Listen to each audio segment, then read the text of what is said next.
लोग कहते हैं मेहनत सब कुछ बदल देती है, पर इतिहास बार बार एक और ही सत्य कहता आया है कि जो विधि ने लिखा है वो अपने समय पर फूल बनकर खिलता जरूर है, न उससे पहले न उसके बाद।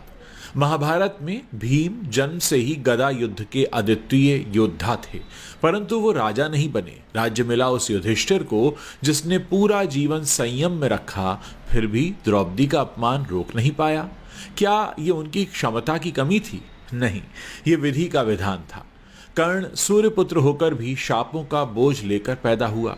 दुनिया ने उसे सूत पुत्र कहा, जबकि कौशल उसके रक्त में था।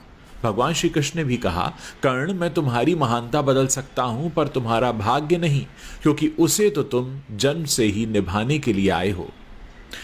बुद्ध के पिता ने उन्हें महल में बंद रखा, ये सोचकर कि वो कभी दुख न देखेंगे, और जब दुख नहीं देखेंगे तो सन्यासी भी नहीं बनेंगे।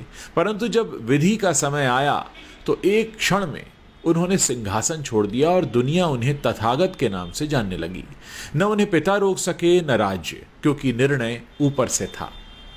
मीरा ने भी राजमहल छोड़ा, शाहजहां ने जेल में अपने अंतिम दिन गुजारे, छत्रपति शिवाजी महाराज का राज्य छीनने की सैकड़ों साजिशें हुई, पर जो उनका था वो किसी से हिम्मत नहीं हुई किसी में कि उनसे छीन पाए, क्योंकि वो भी विधि के संरक्षण में था। और आज भी कोई धन लेकर पैदा होता है, कोई संघर्ष लेकर पैदा होता है, कोई सुंदर देह पाता है, कोई सेवा का अवसर पाता है, किसी के जीवन में प्रशंसा लिखी है, किसी के जीवन में अपमान।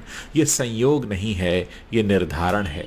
मनुष्य केवल कर्म का अधिकारी है, पर परिणाम का नहीं, क्योंकि परिणाम वही लिखता है जो हमारे जन्म से पहले हमारे जीवन की पुस्तक में अंतिम पृष्ठ का अंतिम अक्षर तक भर चुका है। इसलिए सरल रहो, सहज रहो, कर्म करते जाओ, फल की चिंता उस पर छोड़ दो, क्योंकि मुहूर्त न जन्म का बदलता है न मृत्यु का। और जब ये दोनों ही निश्चित हैं तो बाकी सब हमारी पकड़ में तो है ही नहीं, सिवाय हमारे सदकर्मों के।